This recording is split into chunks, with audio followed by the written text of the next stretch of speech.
Okay. Good afternoon, Deaconess Katrina.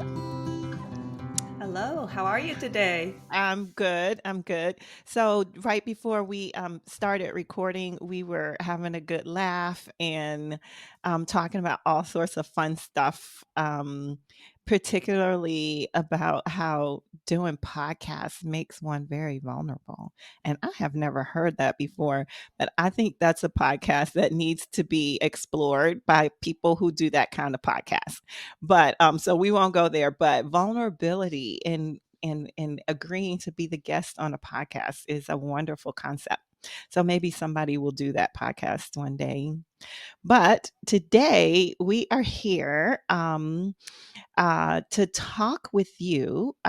Katrina, you were consecrated in 2019, right? In Yes. 2019, and you came to the LDA Formation and Education Program as a licensed engineer, an environmental engineer, a civil engineer, right? hmm And uh, and you have certification. You had certification in erosion and sediment control. So that's how you came into this space of what the church calls word and service. And so I remember when you started the program, you were a lot like me. Like some people come to the program and they know exactly what they're going to do, right? I'm going to go into chaplaincy or I'm going to be a church musician. And I have training in my education is in journalism. And so you and I were kind of like, what do we do with that? Right. Right. What do I do as an engineer? What do I do as a journalist? And so I think that God led us both to be able to see how our gifts before we decided to answer God's call were continue to be valuable even after we answered that call to be consecrated deaconesses. And so, one of the things we're going to talk about today is we are reviewing the five images of the diaconate, and one of those images is called light bearer, or some call it the prophetic voice.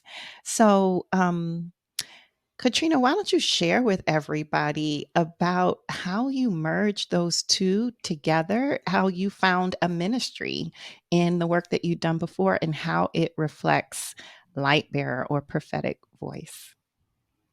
Thank you, Adrian. You're welcome. Well, as an environmental engineer, I was often working with cities and industrial facilities to care for the environment while still conducting whatever their business was. Hmm. And I found that so often it would break down into just following the rules and not really following the intent of caring for the water, caring for the air. And in fact, sometimes they could actually be following the rules and still causing harm. And Mm, it led me to working with my clients to focus on the why. How does it mm, affect your personal life, whether or not you do things in a way that protect the environment that we all rely on for mhm, sustenance, to breathe, to drink clean water? And that led me toward understanding that regulations and rules, or say the law, as in law and gospel theology, mhm, isn't what is really going to lead us to caring for God's good creation. It requires a transformation of who we are and how we see ourselves within what I call the community of creation. mm, So, as light bearer, what I find myself called to do is two things in particular. One is to spend some time shining light on the brokenness within creation. mhm, And I'm a little hesitant to do this at times because there are so many secular and even religious environmental organizations out there that are beating people up with everything's fallen apart within 5 years. It's the apocalypse. It's Yeah. doom and gloom, and climate anxiety, environmental anxiety is a Mm, true thing that's affecting a lot of people. And yet, in all of that gloom and doom and shining the light on what's wrong, I find what's missing is that it's not that we're driving the wrong car. It's not that we are flying too much or polluting the water. It's not our actions, it's that our relationships with other people, with the creatures, with what my Spokane tribal neighbors call the four-legged beings, the mhm, rooted beings, our relationships are broken. So for me, shining the light on what's broken is not calling out fear, but look, we're hurting. We're all hurting. We're mhm, cut off from the source of all life and love, which is our creator. mhm, And then the other aspect of shining the light is shining the light on what can be, not focusing attention so much on look what's broken, but look what we can be. Look who God has created us human beings to be within a loving and very good mhm, community of creation where we have relationships with all that was created. um, in Genesis 2, we hear that the same breath God breathed into us was breathed into all the creatures who were made to be our companions, and mhm, that we are to keep it as God would keep it. And the one other aspect of light bearer, not just shining the light on what's broken and also what can be, is to actually see the Christ light in myself, in you, mm, but going where some congregations I find are not quite yet ready to go, but it's important to go, is that divine light is in everything. We hear mhm. in Paul's letters that Christ came because God so loved the cosmos, not Homo Mm. sapiens, but the Cosmos. cosmos, right? Not just Earth, the cosmos. That is beautiful. And the divine light is in all of creation, Mhm, including the creatures, the rushing waters, the wind that blows through the trees, the air we believe. And mhm. that's where we see the true love of our Creator. And when we shine the light on how things can be when we love, like the Creator loves all of creation, Mhm. then we move toward being transformed, and we can move toward healing and true restoration, and not just a band-aid that'll take us to the next environmental crisis. Yeah, I love that because, you like, one of the phrases in the definition of light bearer is, this Christ light, like light.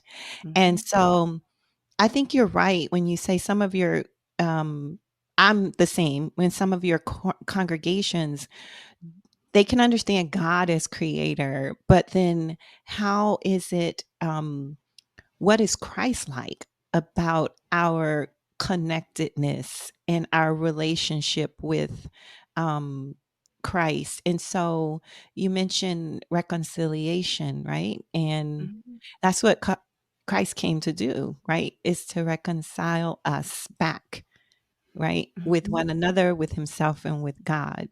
And so, yeah, thank you for that. I hadn't really thought about Christ when we talk about creation care. Very quick to jump to the creator, right? Right, right, and then I Mhm. invite you and everyone to think about who is the us, and Mm. can we expand the table of who is the us that Christ is reconciling Ah, beyond just Homo sapiens. Because we ah, hear that, if God so like garbed the lilies of the field, right? And yeah. cares about the sparrows Mhm. as Mhm. an analogy for God, how God cares for us. Christ talks about that value, that presence of caring, that Christ cares and notices and was embodied and fully human in this creation like we are. Yeah. Yeah. We look at the Gospels, okay? The gospel. Um, how do we see Christ in relationship with um, all of creation, with earth, with animals, with wind, um, with the cosmos? Is that reflected in our gospels, in our gospel teaching? As Christ's life is being told in the four gospels, it is Mm-hmm. being told each of the four gospels is being told for a very specific audience Mm-hmm. whose primary concern at that time is not necessarily one of interaction with the water and the air. But what Mm-hmm. we do hear is a concern for the well being of others at all times. Mm-hmm. And do others have what they need to be healed, to be whole, and to be part of community? And at times, that is water. And at times, that is food. And Mm-hmm. at times, that is being connected and restored to relationship. Mm-hmm. Mm-hmm. And all of those happen within an environment. And it depends on there being water to drink. It depends on the land being able to create food for people to eat. Mm-hmm. And I think about the story of the feeding of the thousands with a few fish and loaves of bread. Mm-hmm. And in the end, how much extra is gathered up. And we often focus on that as an example of a miracle of how much Yes. abundance there was, Yes. right? Mm-hmm. However, I think it maybe also reflects a community that knew nothing could be wasted, that it reflects a community that knows that everything that comes of this earth is for the sustenance of life. And that it is an example from Christ as to how we are to live on this earth in relationship such that there is water and food for all life, and that we do not be excessive in our own use so that there is something for other life to have. Oh, that just it struck me. I never have ever looked at that scripture that way. Always have looked at it as um really kind of there is he made so much more. There's this abundance and abundance. And in our culture, particularly in our North American context, abundance usually is a very individualized experience. We rarely think of it as abundance for community. It's abundance for me. We see it reflected in the way that in our consumerism, right? And Mhm. how we have, you know, I'm not pointing the finger, but you know how we have 10 pairs of the same shoes, right? so, so, as an example, nobody look in my closet. So, it's I am just in floored by this concept now that perhaps it is for us to look not at it as abundance, but that there is enough, for everyone, that there is no waste. It's not being wasted. Everyone will eat and everyone will have enough, just what they need, And I right? invite you to expand that concept of everyone Okay. again too. Oh, that's right. Right? Yes. To all the Yes. creatures. And we have to remember that Christ was a practicing Jew Mm-hmm. of the Okay. tradition of the Hebrew Bible Mm-hmm. and of the spirit of the prophets who were always calling people to right relationship, Mm-hmm. which included the animals and the land in the Sabbath, which included the animals and the land in the Jubilee year. Mm-hmm. And when the prophets in the Hebrew Bible shine the light on how the people are not living as God has commanded them to live. The prophets talk about the destruction to the land, that Mhm. the crops are wasted, that the water is fouled and is Mhm. not able to give life Yeah. and sustain life within creation. And I find Jesus' teaching of right relationship so that everybody has enough, like the vineyard workers, who Mm. those who come at the end of the day Yes. receive a day's wages. In other Mhm. words, they receive what is needed to sustain their lives, just like the people that worked all day, is a Mhm. continuation of that right relationship within the community of creation. Yeah. And early on in our Christian education, often the parables that Jesus would tell that are written, and even some of our Old Testament stories, um, in there's a lot of references to fishing, right? Mm-hmm. Fishing, crops, whether it be the vineyards, wheat, Mm-hmm. um, lambs. One sheep, is lost. We go find it, and so it was often understood in our early Christian education that Jesus they spoke to us. And Jesus was speaking to those people in that time because they were agricultural people. It was an agricultural society. But listening to your interpretation of this, it's more than that. I think we rob the relational um, under message by thinking, oh, well, that's just because that's what those people did and that's what they understood. I would like to see us to see us reclaim those instances and those stories of earth and connection and the people connecting with the animals and the ways in which they were fed. I think that modern we throw that out and say, well, that was just a way that he could teach, but it's more than that, right? I mean, do you agree with that? I agree that it's both and. Okay. Uh-huh. I agree. I want to say that we forget when the majority of our population now is not agrarian in nature, that Mm-hmm. we are still an agrarian people, Hmm. in that that's how we eat, Yep. right? That Mm-hmm. is what sustains us. Mm-hmm. And how those animals are treated, how the land is treated, ultimately comes back to whether or not we will eat, Mm. Yeah. whether or not 7 generations from now We'll eat. our descendants will eat. So we are still agrarian. And as you were saying, it is larger than just those stories of farm animals. I Mm-hmm. think the industrial age has brought a hubris to humanity that we have conquered Mm-hmm. um, the environment in which we live and can bend it entirely to our will and forget that we don't really understand it. We think we are God and we are not God.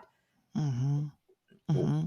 I see this in my water engineering, and some of the listeners may have noticed this in their own communities, where there was a time where water engineering was, we're all going to put it in a concrete ditch when it rains and get it out of here as fast as possible because Mhm. that's what's best for our cities. Yes, New Well, what Orleans. we didn't understand at the time was how important those swamps and those wetlands Mhm. were. We thought they were nuisances. What we Mhm. discovered was they protected us from the storms. They protected us from flooding. Mhm. That many of the creatures lived within them. The insects were pollinators for our crops, right? Mhm. Mm. We forgot that we were put into a web of life that sustains us in ways that we don't understand.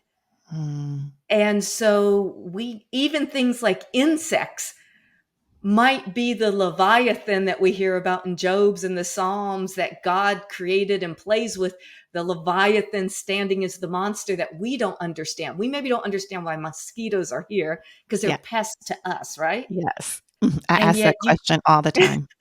but you wouldn't believe the birds and bats that depend on them. And Mm. bats are great pollinators.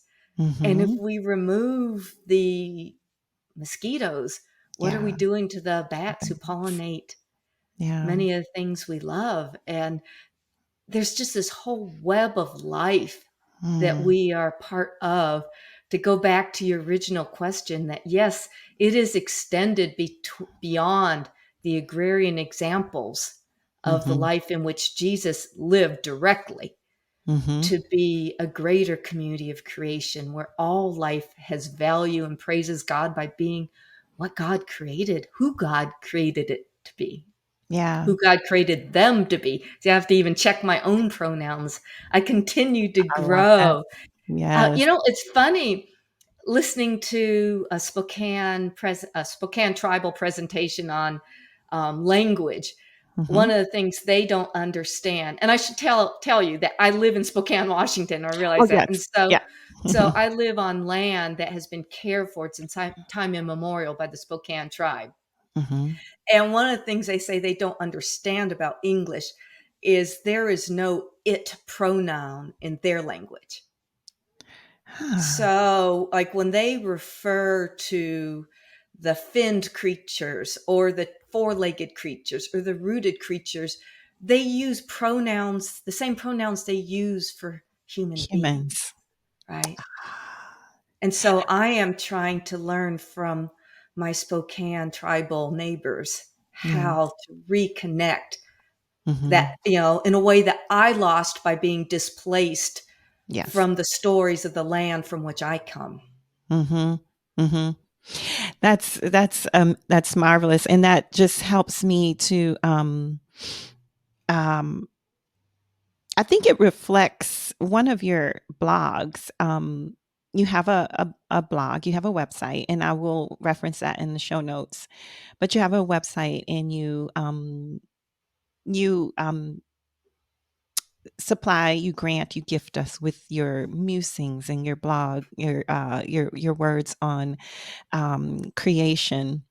And one of the blogs that I really, really enjoyed, and your story about working and learning from the Spokane people, and how gracious it is that they continue to try and educate us and those who will listen to them. But one was called a connection. And in this story in connection, you talk about pollution and uh, really it's littering, you know, just garbage, littering garbage. And you you take a turn in that story, and it's not just about someone who places their garbage on the street, right, instead of putting it in the waste bin, but you take us on a turn in the story just a little like you're doing today, and you help us to really understand the connectedness of all of us, and how ultimately, particularly in the case of garbage pollution and littering, that it's not really about the action. So you mentioned that earlier, right? Mhm. The difference between your teachings in creation care in relation to our faith versus environmental advocacy, which is often action based. And so you mentioned in this blog, some of the efforts by governments and municipalities has been how do we um, help people, how do we encourage people to make better choices in their actions, so they put more waste receptacles around town. That wasn't working, and you posit that because it's broken relationships, and not just broken relationships, but that all of the relationships and all of the advocacy is intertwined. You don't have to choose to be an environmental advocate, or someone who stands for race relations, or someone who stands for um, the rights of indigenous persons or women, or LGBTQ issues, but it is all interconnected. And so just your story of working with the Spokane people is shows how you are really living that out, you know. And uh, uh, would you like to expand on that a little more? How that is connected in environmental care and creation care? Oh, I'm struck by your naming that one blog post about Really? the people, the individual who was literally opening the car door, setting trash on the Hmm. street, and then driving away. And how it really is about someone who is in a situation where they don't feel connected enough. They don't feel cared enough about, or cared. They don't feel like the society and community cares enough about them for them to reciprocate that by Hmm. caring about what they do to society. Hmm. And the connections, it's an interwoven fabric in my mind, in that when we don't feel like we have a place, and Hmm. if we don't feel loved, we don't know we are loved. And this Hmm. is part of the divine Christ light within Yes. each of us, right? Hmm. When we don't feel that light burning within ourselves and can't love ourselves as God loves us, how can we love others, Hmm. right? Yeah. And that carries over into then how we treat the environment. Right. If we're abusing ourselves, Hmm. either verbally with how we speak to ourselves, what we put in our mouth, how Hmm. we treat our body. Hmm. The way you were able to tie it together is particularly if we're not making sure that our neighbor is well, um, if we're not providing the basic needs, resources of healthcare, um, education, equal education, um, and just dignity. If Mhm. we're not providing that to our neighbor, um, we are first of all, if we're that disconnected from God, because I think that is sin, right? Mhm. If you're that disconnected from God, then you are then able to treat your neighbor and deprive your neighbor of things that they need. Then, as you said, you're not going to be able to do any better with something you don't know is happening. So, you talked about how we don't even realize how the ecosystem that is in place to protect us.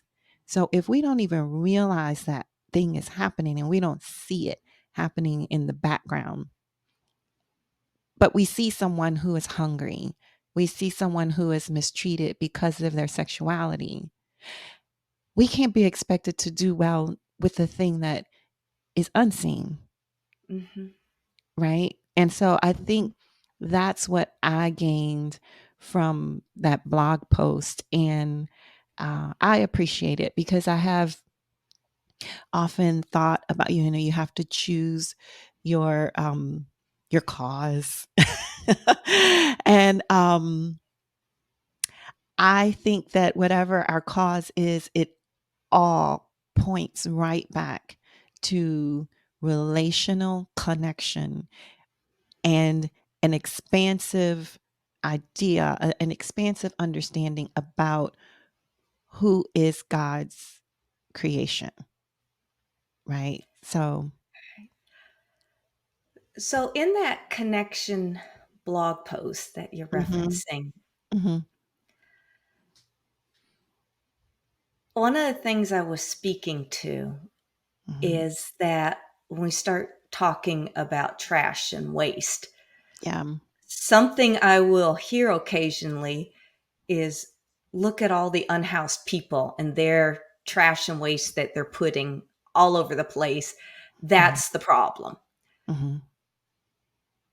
And in that moment, there's a failure to recognize I am looking at an unhoused person, Yeah.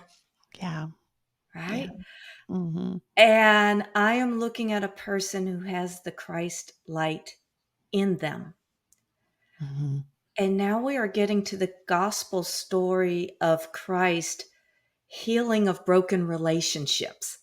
Mhm. And what we have here is a person who society has shunned and created a system that has resulted in them being unhoused and not having their basic needs met.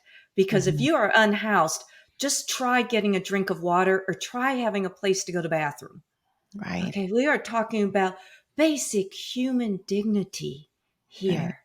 Mhm. And when society is not meeting those basic needs, Mhm. you feel like you don't have a place in society. Right. And so if you don't have a place to go to the bathroom, what difference is it going to make to you where you put the wrapper off of the fast food that somebody handed you on the street corner? That's right. That's I right.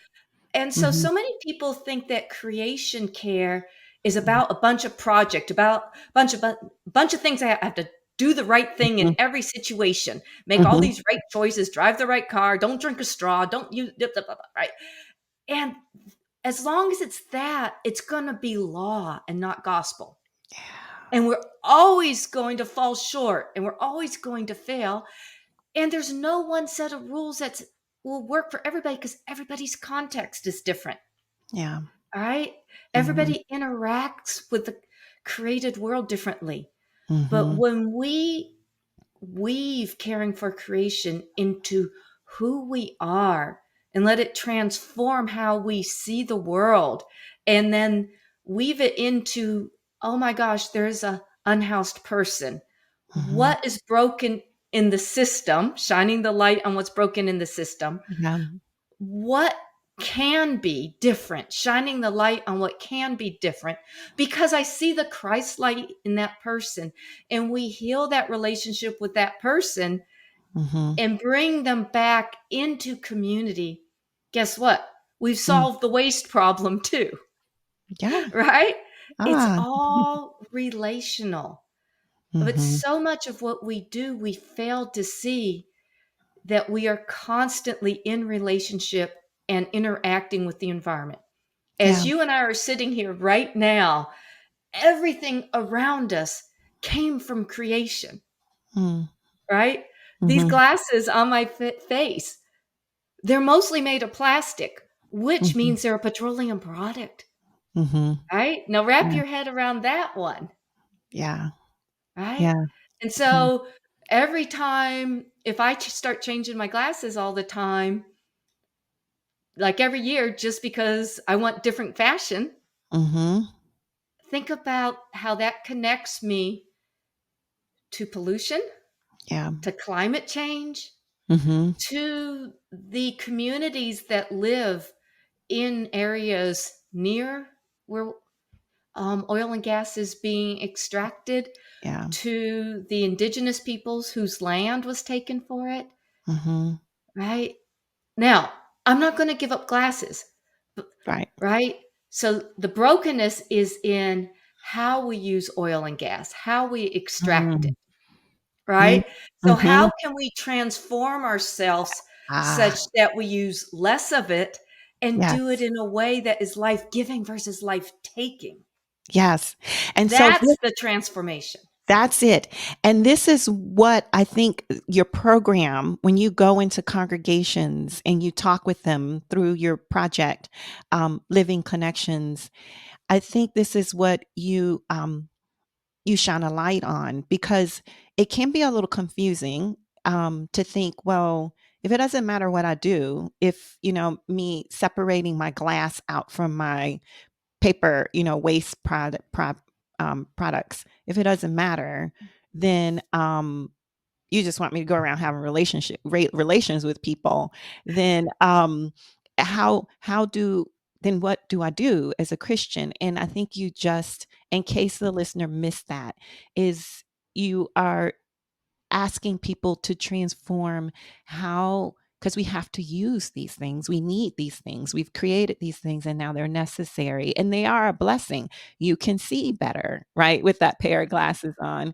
Um, but to transform how we use it so that it is a use, we are grateful that we are able to, um, it's like a gift from environment, but we don't abuse. Right. I call Yeah. them gifts of creation. Yeah. And we're kind of going full circle here back to some things we talked about earlier with Mhm. the leftover from the loaves and fishes, Yes, yeah. right? Mhm. Mhm. It's part of what I call being in right relationship, Mhm. taking Mhm. what I need and being grateful for, and Yeah. recognizing that everything creation gives me comes at a cost. Every glass of water I drink or put on my yard or Mhm. wash my dog with is water not available to some other life. Mhm. So am I using my fair share? Am I in the right relationship with others who need that water? And again, others, a broad table. Mhm. And we're also talking about that Christ story of all creation. Oh man, I lost my train of thought here. Mhm. We are also talking about what you mentioned earlier about the agrarian society. Mm. Our world is so complex now, we don't see the connections. When we Oh, read the Gospels, the connections were obvious because they were getting food from their neighbor, literally. right, We right. still get food from our neighbor, but they may be several states away, Okay. Yeah. right? And as Mhm. Christians, we call them our neighbor. Yeah. But part of the problem is just like we don't realize, we don't see that we are still connected to that agrarian lifestyle. We're still Mhm. dependent on it. We Mhm. don't see how we truly are connected to the source of our water Yeah. and to the source of what makes up my glasses. So, these glasses are connecting me to a whole world of people, places, and creatures, land and air. Mhm. That's that web of creation that I try to shine the light on as light bearer and say, how are we living into healing of relationships when I make choices about replacing my Right. glasses? Right. And I think if we can reframe our mind, renew our mind, as Paul asks us to do, then that probably prevents us from slipping into, you coined it, creation, climate anxiety. I know there's this angst, like, Mhm. we're all going to die, or we're all going to blow up, or we're all going to freeze to death, or, burn up. And, I'm thinking, is that a means to of which, if we reframe our minds and make sure that we understand that we're connected, but that also acknowledging that I'm doing what I can here, um, then I don't fall into that web, that loop of anxiety. And how do you address that with your congregations? That's Multiple ways. yeah. Um, so part of it is remembering who God is and who we are, Mhm. right? Because some of that anxiety comes from the hubris of thinking we are God Mhm. and I should be able to do something that fixes the problem. Mhm. Um, and so that's the hubris that got us into this mess to begin with, thinking that I should be able to remake the planet in a way that serves me better than it was Mhm. designed to function as originally by God. Yeah. So that's part of the hubris. Um, and it's forgetting that we are in this big, beautiful arc of God's story that Mm. started millennia ago and will continue millennia past my existence, Yes. right? And uh, God has called me to life here and now in my context, Mhm. and to fully live in love of God and God's creation and love of my neighbor within creation in this time and place, recognizing that we're living with an environmental crisis that is a climate change, but also many others that we could go on. Mhm. Pollution, insect population collapse, Mm. biodiversity loss, that was generations in making and will be generations in Mm. solving. Okay. Um, Medrick Rogers, may he rest in peace, was a Black elder of mine that I knew in Dallas, Texas. Mhm. And one day when I was freaking out over some of the environmental issues, he called me to task because he said, Katrina, as a white woman, you're missing a point. You know, in our country, I am free today only because people were working for abolition before we were a country. Mhm. Okay. You Mhm. know, Mhm. it's an issue that's been going on for generations and will Ah, be going on for generations after me. yeah. You are called to this time and place as I am called to do my part in this time and place Mhm. in helping the world become more anti racist. Ah. You, Katrina, are called to, in this time and place, to help the world become more healed, to work, to go toward the light of reconciling through Christ of all creation and returning to the point of being one with creation. But that's not going to come until Christ comes. Ultimately, that Mm. is Christ's Mhm. job. Mhm. And as people baptized into the death and life of Christ, we get the joy of being part of that reconciling work now. Yes. But I only have my part assigned to me by God, and Mhm. the whole job is Christ. And people Mhm. of hope, we live in that hope, knowing how the Yes. story ends. Yes. It doesn't end in despair. It Mhm. all ends in joy and triumph. Wow. And when I shine the light on that Christ, on Christ's promise Mhm. that all will be reconciled, and focus on that, it becomes easy to do my part. And the despair is cast out, not by Mhm. what I've done, but by Christ's gifts and the joy of being part of Christ's reconciling work of all creation. Amen. Amen. Beautiful. Absolutely beautiful.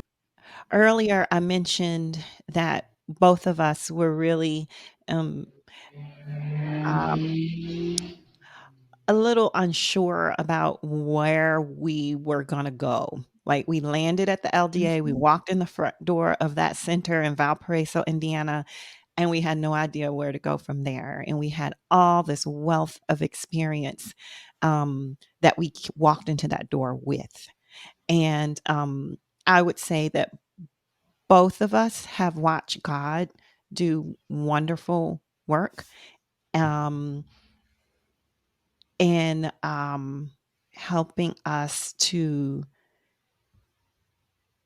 see ourselves as whole and our experience as whole. How did that happen for you at the LDA when you entered formation? Thanks for asking, because that was a pivotal and really important part of my journey to get into where I am today. Mhm. And I don't know if you can tell when I start talking, I get really animated about what I do. This is something that is deeply within me. And I apologize to watchers because I have a hard time sitting still. That's passion. It, and it's a gift from God, actually. It's Mhm. it's it's that deep love Mhm. that is expressed through what I do. Mhm. Um, I didn't know I had that when I went to the LDA. When I Mm. started the education and formation process, I just knew I was called by God to be in that time and place, to be Mhm. in that program, to do something, but I didn't do what. In fact, I actually thought I was turning away from Mhm. everything I'd done over 20 some years of a professional career, Mm. turning towards something new altogether, something completely different. Mhm. I just didn't know what. And I started working the program, and by the second year of the program, I was still wrestling. I was taking the coursework, I was doing field work, I was in the community building, developing my competencies for ministry, and starting to see myself as a diaconal minister, growing into that idea about who God was calling me to be. But I had no idea how I would live it out. And toward the third year of the program, one of the things that the students do is give a presentation, a PowerPoint presentation Mhm. on their ministry. Right. And I was in total despair at that point because I had no idea what my ministry was and Mhm. was wondering with confusion, why am I here if there's nothing for me to do? Because as I was searching around and testing the waters, I could find no place where there was a job description for an engineer who was a deaconess or a deaconess who had an engineer degree, right? I couldn't find it. There were no churches looking for that. Right, because even if I was looking I've always, enjoyed young adults, so I thought maybe campus ministry or youth, and Mhm. all those required theological or religious degrees that I didn't have, and Mhm. they Mhm. didn't recognize an engineer's degree. Uh, so the staff at the LDA, said, "Well, the main competency here is the ability to give a presentation. Okay. Give a presentation on something you care about." Okay. So I put together a theological presentation about creation and why I care about it. Mm. And I'm not even sure why I did that because Yeah. it was like my field work was at the Center Against Sexual and Family Violence. So it's like, totally out of blue for anything I was doing from a ministerial standpoint Mhm. in my Mhm. program. And the feedback I got was that I lit up when I gave that presentation Wow. and that I connected with people and provoked thoughts within them that they had not considered about their own faith and their own Mm. place within creation. Mm. Mm. And the community named, "There's something happening here, Katrina, you need to explore." Wow. Ah. And in community, Mhm. in discussion, in discernment with others, I discovered what God had placed within me. And it was only because my siblings and community Mm. named within me this Mhm. passion and Yeah. this prophetic voice, this Christ light within me that Mhm. has now I see as a call to speak God's call to all of us to Mhm. restoration of relationship and wholeness within the community of creation. And I Ah. would never have found that without the LDA program. And so what they did was they took God's gifts of environmental engineering that gave me the systems theory of how we all work together. And instead of discarding it, they brought it together with Mm. the theology that I got Mm. from the program into one whole being in Yeah. service to Christ. Yeah. They help you hear yourself in some ways, yes. Here's who God made me to be and Mhm. called and is sending me to be. Yeah. Yeah. Mm. Thank you. Lastly, I know you do some work with congregations through your Living Connections project, and you work with synods. You go in, you do, you have a whole program that is um, the framework of it being these, you mentioned it earlier, these six gifts of creation. Um, uh, being food, water, material goods, waste, land, and energy. And you've touched on a little bit of all of those today. So thank you for that. But congregations can get a more in depth theological and practical uh, uh, study with you Mhm. if you come in to the congregation. But for our listeners today, where can they get information, up to date information about any upcoming events or projects, or where you'll be speaking, resources you may have, or if they want you to come in and speak with their congregation, where should they go to find you? Well, I have a website, Hmm. which is just my name, Yeah. www.katrinamartich.com, Okay. and my email is there. Hmm. I do love working with congregations, small groups, and what I really enjoy doing is finding out what ministries they're already engaged in and Ah, what they already care about, yeah. because I have yet to find anyone who doesn't care about this place that we all rely on Hmm. for sustenance. Yeah.